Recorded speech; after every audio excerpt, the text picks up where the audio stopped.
இப்ப இப்ப மாண்புமிகு எதிர்க்கட்சி தலைவர்கிட்ட 2-3 வீடு இருக்கு.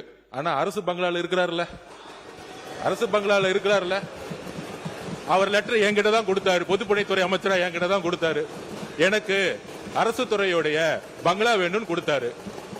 உடனே நம்ம கேட்க முடியுமா? மாண்புமிகு எதிர்க்கட்சி தலைவருக்கு 2-3 பங்களா இருக்கு, அதனால அரசு துறை பங்களா வந்து கொடுக்க மாட்டோம்னு சொல்ல முடியுமா?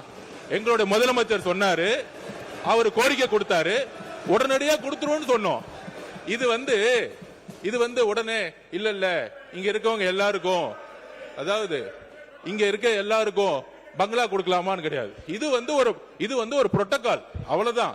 இந்த புரோட்டோகால்ல அமைச்சர்களுக்கு கார் கொடுக்கப்படுது, வீடு கொடுக்கப்படுது, 4 உதவியாளர் கொடுக்கப்படுறாங்க. அப்ப சட்டமன்ற உதவியாளர் கிடையாது, சட்டமன்றங்களுக்கு வீடு கிடையாது.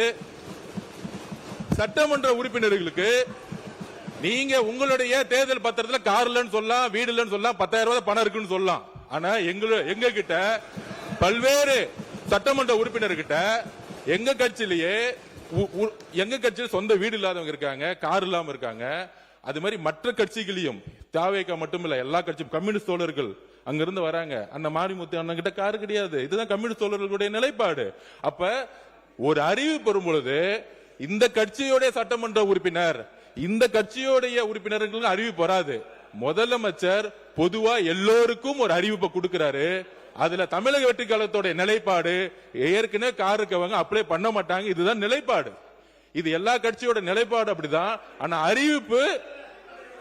அறிவிப்பு தனி செயலாளர் அறிவிப்பு, ஒரு சட்டமன்ற உறுப்பினர் 3 லட்சம் மக்களை போய் பார்க்க வேண்டிய நிர்பந்தம் இருக்கு, அவரோட தொகுதிக்கு போக வேண்டிய நிர்பந்தம் இருக்கு, ஊர்ல இருந்து வர வேண்டிய நிர்பந்தம் இருக்கு. அதனால இது ஒரு உரிமையா பண்ணிருக்கார தவிர இதுல ஆடம்பரம், காருங்கிறது ஆடம்பரம் கிடையாது, மக்களை சந்திக்கக்கூடிய ஒரு தேவை.